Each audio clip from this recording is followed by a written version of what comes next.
السلام علیکم ورحمۃ اللہ وبرکاتہ۔ بسم اللہ الرحمن الرحیم۔ ناظرین، مشکل حالات کے اندر آپ کو استخارہ کرنا چاہیے۔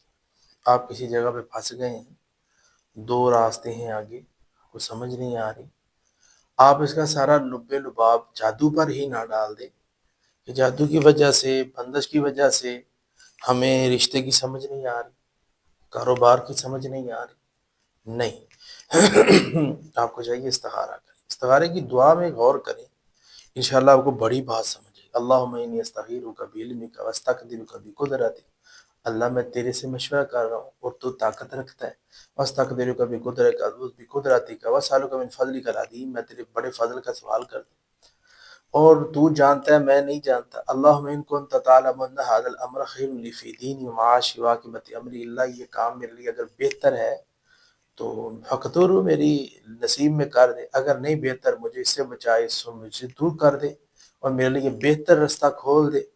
تو یہ بہترین طریقہ ہے۔ اگر بندہ پھنس گیا کسی جگہ پہ تو یہ نہ کہے کہ میرے اوپر شاید جادو ہو گیا یا کوئی مسئلہ بن گیا۔ آج ہم نے جو پروگرام کیے ہیں اس میں یہی چیزیں سمجھائی جا رہی ہیں کہ ساری چیزیں جادو کی طرف ہی مائل نہیں کرنی چاہیے، بلکہ اللہ سے مشورہ کرنا چاہیے اور قرآن حدیث کے ذریعے سے شفا لینی چاہیے۔ انشاءاللہ تعالیٰ ضرور اللہ تعالیٰ راستے اس کے اندر کھول دے۔